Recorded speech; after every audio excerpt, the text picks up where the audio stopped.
Platte River Valley, Nebraska, August 1891. The sun was a hammer on an anvil of baked earth. Dust, fine as flour, rose from the wagon wheels and settled on everything, turning the green of the sparse cottonwoods to a dull, funereal gray. To the settlers of the valley, this was building season, a frantic race to raise walls and roofs before the first killing frost. They built with what they knew, logs hauled from the river bottoms, cut and notched with practiced efficiency, solid, square, sensible. But what Władysława Nowak was doing was not sensible. She was not building with logs. She wasn't even building on her own small plot of land. Every morning, before the sun had cleared the horizon, she hitched her weary mule to a stone boat and began hauling scavenged bricks to the old, abandoned grain silo on the edge of the co-op lands. The silo was a monument to failure, erected 5 years prior during a bumper wheat crop and left to rot after 2 years of drought and 1 of locusts. It was a concrete cylinder, 20 feet across and 30 feet high, its roof long since torn away by the wind. A useless, ugly thing.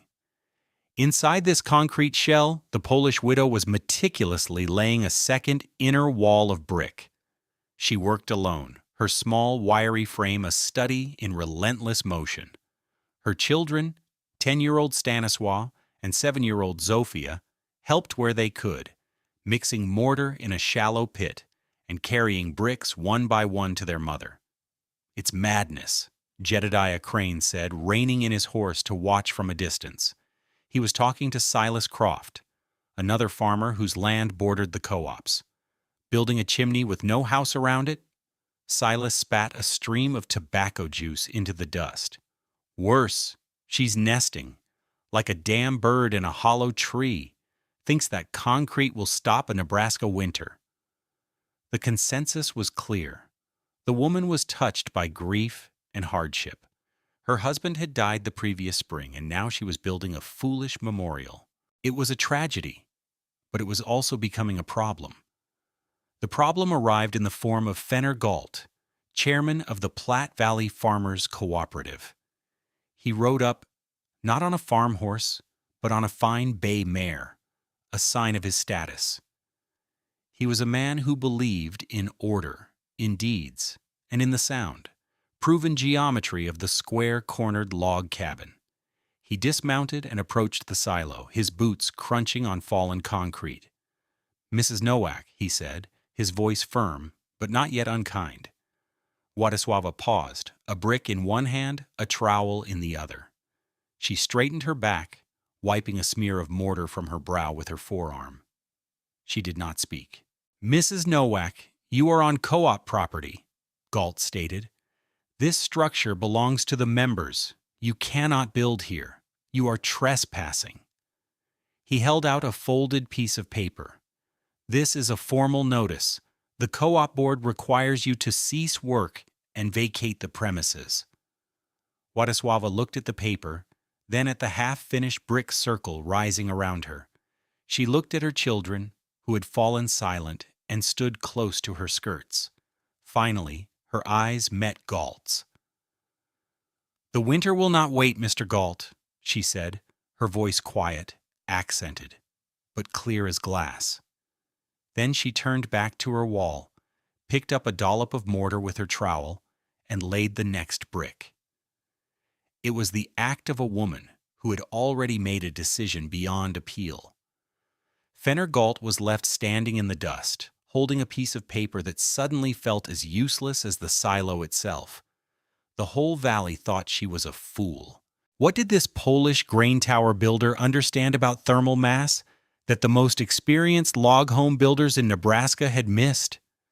The answer to that question would not only save her family, but would eventually change the way Loco built and survived on the unforgiving plains. But before we see how her strange brick circle performed in the heart of a blizzard, take a moment to subscribe to this channel and ring the notification bell. I promise you will learn the fundamental physics of how ancient building techniques can outperform modern assumptions and you'll see firsthand how a single quiet decision can overcome the loudest chorus of doubt.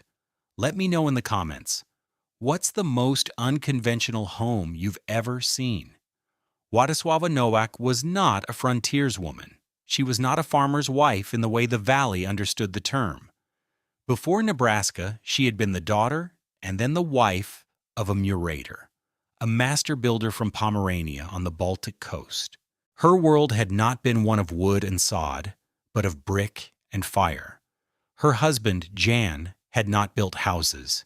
He had built the massive cylindrical brick towers that stored the region's grain and the great beehive-shaped kilns that fired the clay into vitrified hardness. She hadn't just watched him work, she had been his apprentice. She understood the language of mortar, the precise chemistry of sand, lime, and water.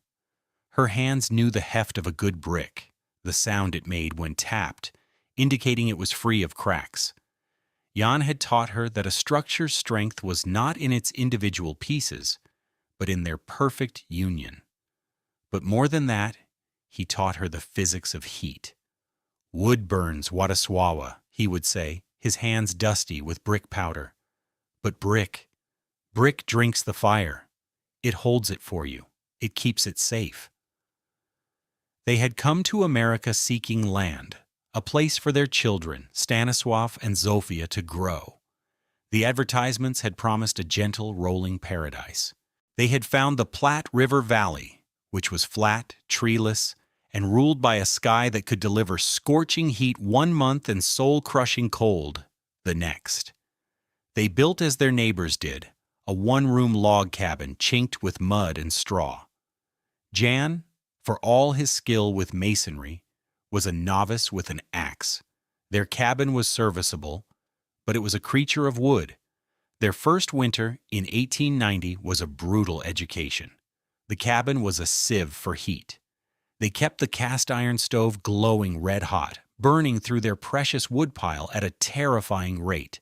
They could be sweating on one side, facing the fire, while their backs remained chilled. The moment the fire died down to embers, the cold would pour back in. Władysława would wake in the middle of the night to a silence that meant the fire was out, the temperature already plummeting. By morning, a thick layer of frost coated the inside of the walls, sparkling in the weak light. The blankets were always damp. The children were always coughing. The heat they generated didn't last. It fled through the thin log walls by dusk, lost to the infinite cold of the prairie. That winter stole the breath from Jan's lungs. A deep cough settled in his chest in January and never left.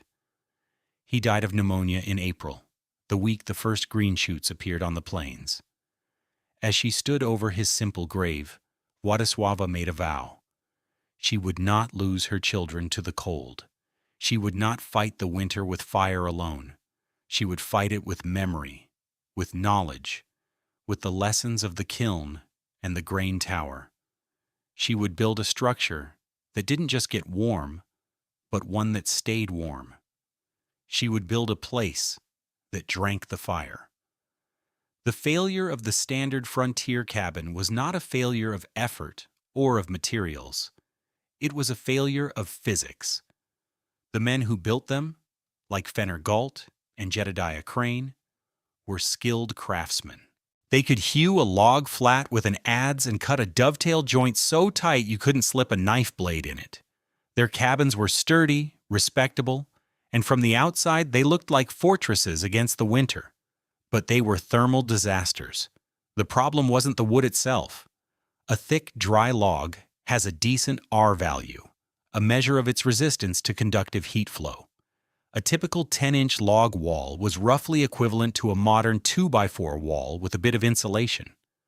The real issue was twofold: air leakage and a near total lack of thermal mass.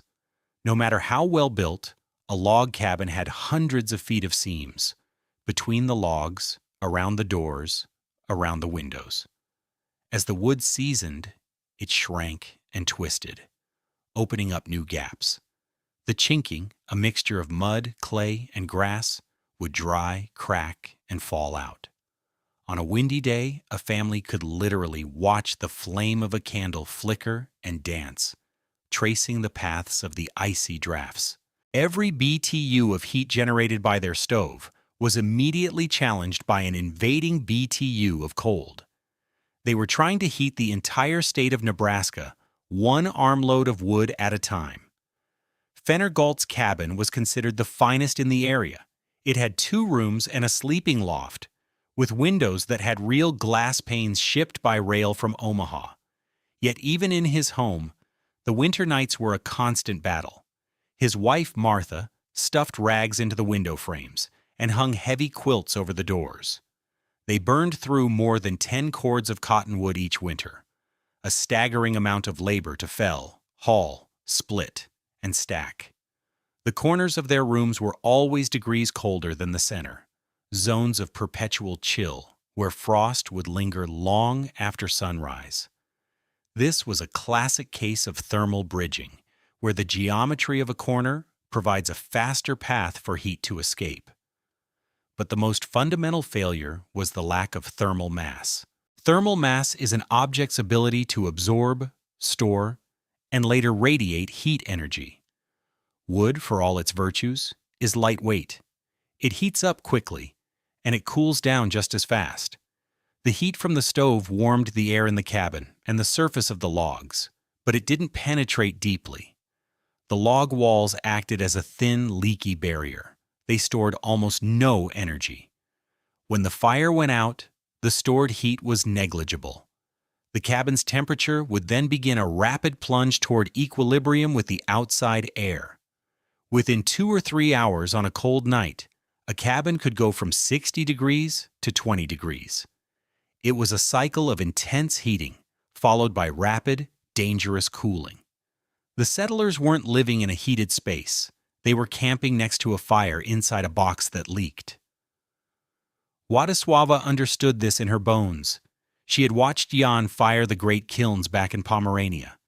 The process took days. For the first day, a small fire would slowly heat the tons of brick. Then, the fire would be built higher, roaring for 2 full days, pouring immense energy into the structure. Then, the kiln would be sealed. The fire was gone, but the heat remained, trapped in the mass of the brick, slowly and evenly baking the pottery within for another 3 days. The kiln was a battery for heat. The log cabins of Nebraska were not. They were baskets for carrying water. The work was brutal. Władysława rose before dawn, her muscles aching from the previous day. Her first task was scavenging. She found a collapsed brickworks 5 miles downriver, a failed enterprise from a decade before. The owner had defaulted, leaving behind thousands of imperfect, slightly warped bricks. To a house builder, they were useless. To Władysława, they were treasure. She paid the county clerk $2 for the salvage rights. Every day, she and Stas would make 2 trips with the mule and stone boat, hauling 400 pounds of brick on each run. Back at the silo, she became a mason. Inside the 20-foot diameter concrete shell, she began laying her own wall. It was not a thin veneer.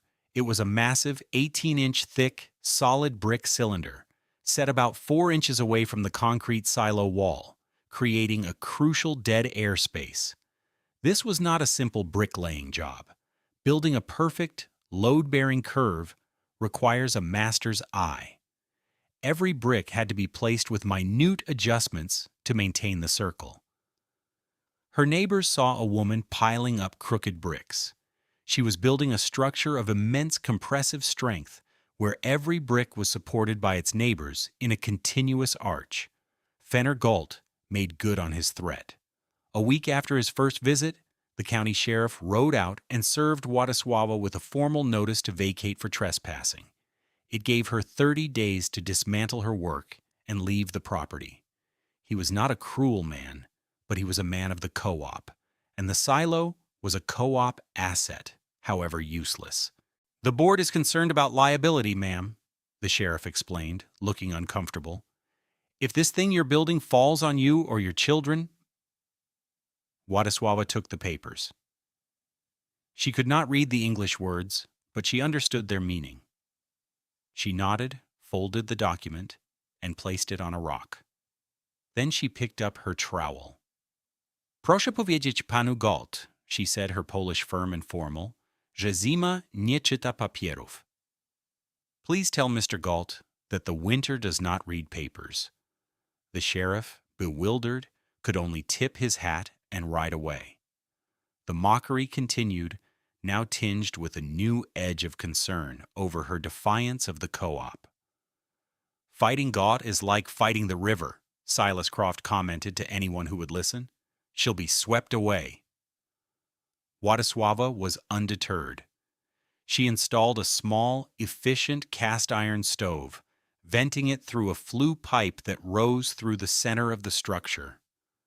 She didn't build a massive, heat-wasting fireplace.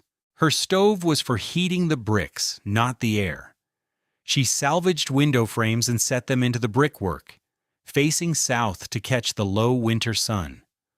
For a roof, she laid thick timbers across the top of her 18-inch brick wall, not the silo, and covered them with tar paper and a thick layer of sod. From the outside, it looked like the ruin had simply grown a green cap. By mid-October, as the first cold winds began to scour the valley, she and her children moved in. The inside was a single, large, circular room. It was stark, simple, and to the eyes of her neighbors, utterly alien. They had built their home inside the kiln. To understand why Władysława Nowak's silo was so revolutionary, you have to understand the principle of thermal mass. It's a concept often overlooked in an era focused on insulation, but it's just as important. Insulation, measured by R value, is a material's resistance to letting heat pass through it. Thermal mass, on the other hand, is a material's capacity to store heat. Think of it like this. Insulation is a good coat. It keeps your body heat from escaping quickly. Thermal mass is a hot water bottle. It absorbs heat from another source, boiling water, and then slowly releases that heat over many hours. A log cabin was like wearing a thin coat. Władysława's brick home was like sleeping with a giant, warm, hot water bottle. Let's look at the numbers. A cubic foot of the local cottonwood, once dried, weighs about 24 pounds. A cubic foot of brick weighs 120 pounds, 5 times as much.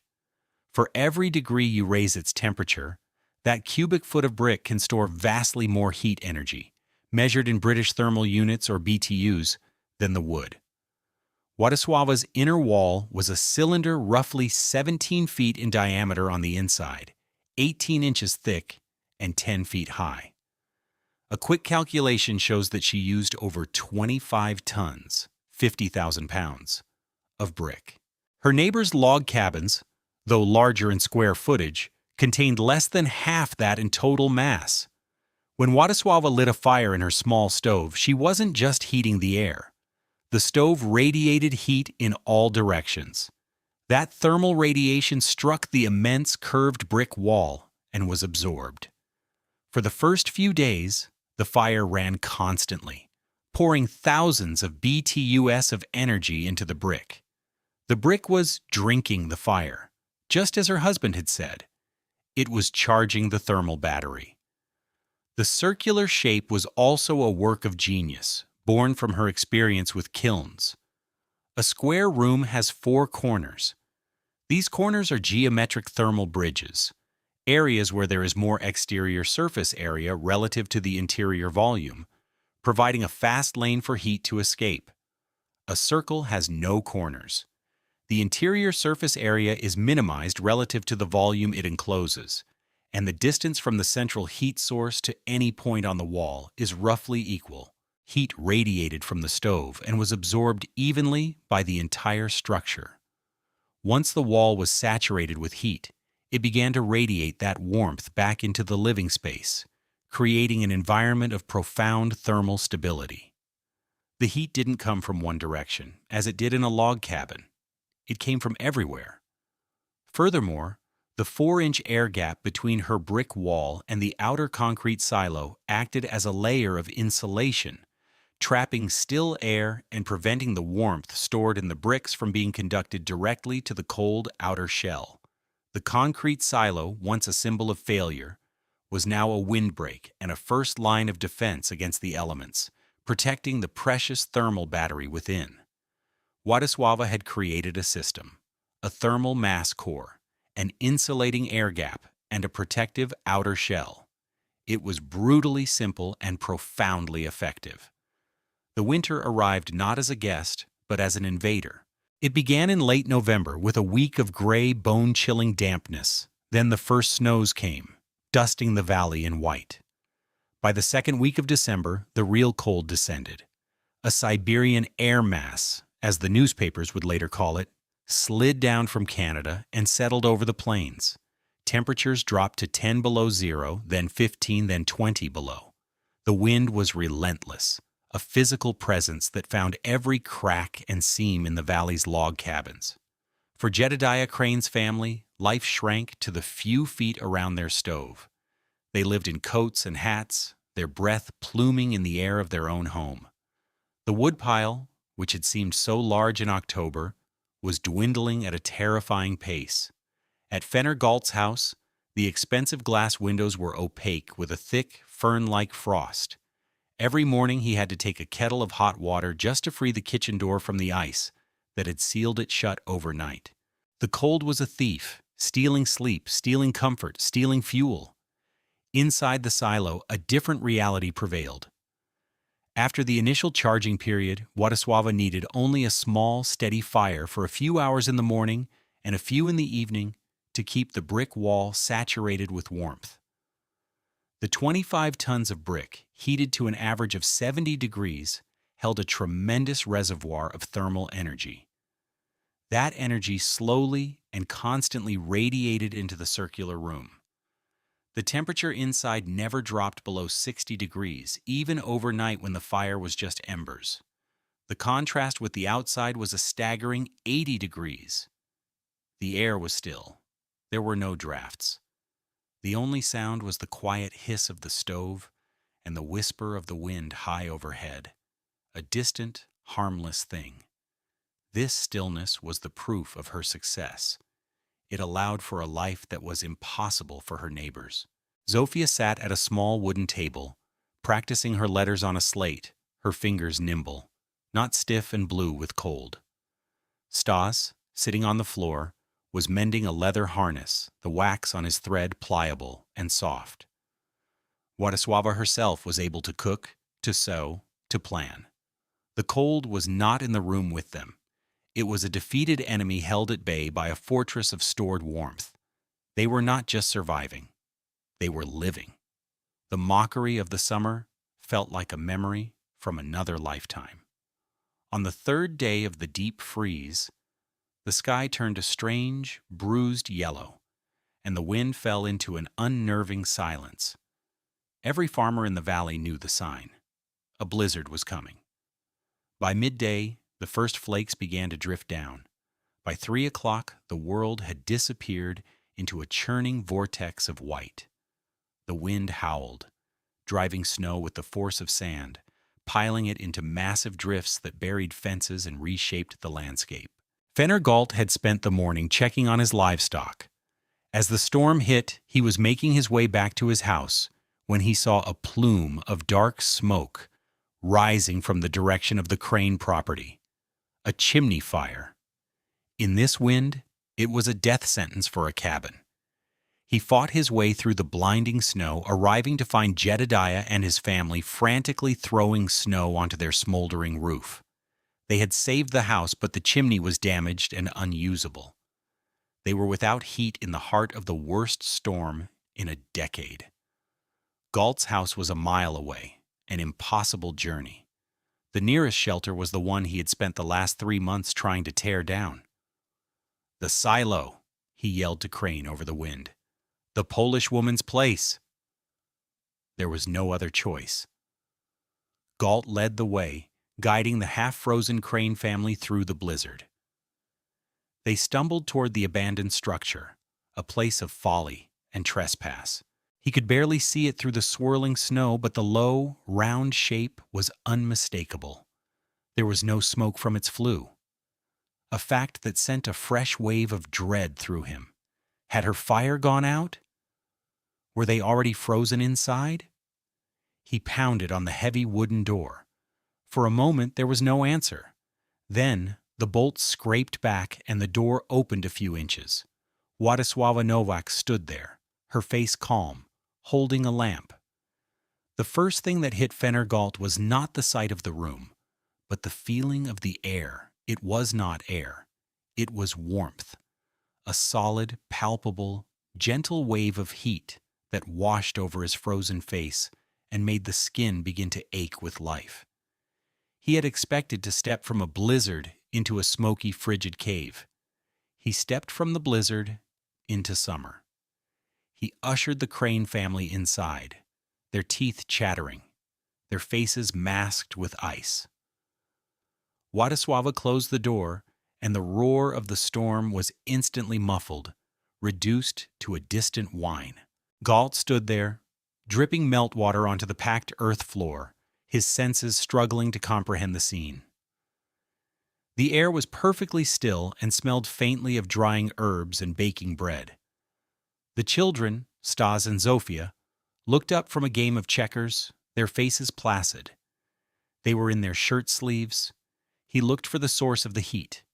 The stove was there, but it was burning low, its metal cherry red but not roaring. It couldn't possibly be producing this much warmth. His gaze traveled around the curved wall. He took off his thick gloves and, driven by a deep, instinctual need to understand, he walked to the wall, furthest from the stove. He expected it to be cold, perhaps even coated in frost like the walls of his own home. He pressed his bare palm flat against the brick. It was warm, not hot, not burning.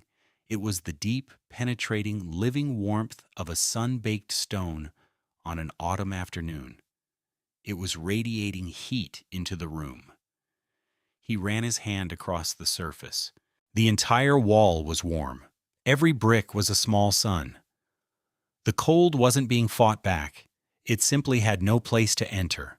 The structure wasn't being heated. The structure was the heat. He turned to Władysława, who was quietly handing mugs of hot broth to the Crane children.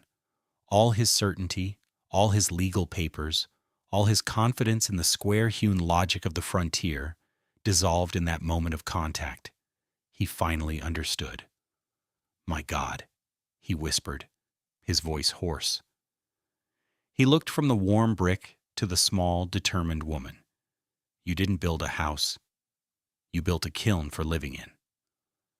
When the blizzard broke 3 days later, Galt was a changed man. He had spent those days in the quiet, steady warmth of the silo, watching Władysława manage her thermal battery with a small, efficient fire, observing a level of comfort he had never believed possible in a Nebraska winter. The contrast between the howling chaos outside and the profound peace within was absolute. At the next co-op meeting that spring, Galt stood before the assembled farmers. He formally withdrew the eviction notice against Władysława Nowak. Then he went further. He held up a piece of paper, but it wasn't a legal summons. It was a ledger of his own wood consumption for the winter compared to the estimate of Władysława's. His family had burned 12 cords of wood to live in a state of constant chill. She had used less than 3 to live in perfect comfort. The numbers were stark, undeniable. "We have been building wrong," he announced to the stunned room. "We have been fighting the cold. Mrs. Nowak has been storing the warmth. She did not trespass on co-op property. She improved it beyond measure." He proposed that the co-op not only grant Władysława a deed to the land her home stood on, but that they invest in converting the other 3 abandoned silos using her exact methods. He argued it was the most sensible investment they could make, an investment in survival. The motion passed unanimously. That summer, Władysława Nowak was not a pariah but a respected consultant. She oversaw the construction of the new silo homes, teaching the men the unfamiliar art of building in the round, of creating a dead airspace, of understanding that mass, not just a barrier, was the key to defeating the cold. By the following winter, 2 more families were living in warm, efficient brick cylinders. The idea began to spread beyond the silos. Farmers started adding thick brick walls to the inside of their existing log cabins, building them around the stove to create a thermal core. The local newspaper in Kearney ran a feature story titled, "The Polish Woman's Secret, a Kiln for Living In." The era of the cold, drafty cabin in the Platte River Valley was beginning to end. The quiet genius of Władysława Nowak's silo home was its anticipation of principles that would become central to building science a century later. Her use of a massive interior wall to absorb and radiate heat is the core concept behind a trombe wall, a key element in modern passive solar design. Her understanding of the relationship between mass, insulation, and solar gain, through her south-facing windows, demonstrated a sophisticated grasp of thermodynamics. Engineers today use complex software to model heat flow and energy efficiency, but their conclusions often lead back to the fundamental truths Władysława knew from the tradition of kiln building: that a building's envelope should be a system, that storing energy is as important as generating it, and that sometimes the most effective technologies are not the newest, but the most ancient. Her home was a testament to the power of deeply understood physics, applied with simple, locally available materials. There is a profound lesson in the story of the silo. The community saw a ruin, a symbol of failure, a piece of useless junk cluttering the landscape. It was a monument to what was lost, a failed crop, a broken dream. Władysława Nowak looked at the same empty cylinder and saw a container. She saw the perfect vessel, not for grain, but for life. She saw a shape that could hold the one resource more precious than any harvest: warmth. Her innovation was not an act of invention, but of translation. She took an ancient form from her homeland, the kiln, the grain tower, and applied its logic to a new and desperate problem. It reminds us that progress does not always lie in creating something the world has never seen. Sometimes, the most powerful breakthroughs come from seeing the hidden potential in what the world has chosen to forget. True wisdom lies not just in knowing how to build, but in knowing what is worth keeping. Thank you for joining us on this journey into the past. If you found this story of ingenuity and survival valuable, please consider liking this video and subscribing for more tales of practical wisdom from the frontier. And be sure to ring the bell so you don't miss our next episode. Disclaimer: this video presents a historically inspired reconstruction for educational and storytelling purposes. The characters, names, and specific events depicted are fictional, but the building techniques and scientific principles are based on real historical practices. The application of any building technique today should be done in accordance with modern building codes, safety guidelines, and professional consultation. This content does not constitute professional, technical, or legal advice.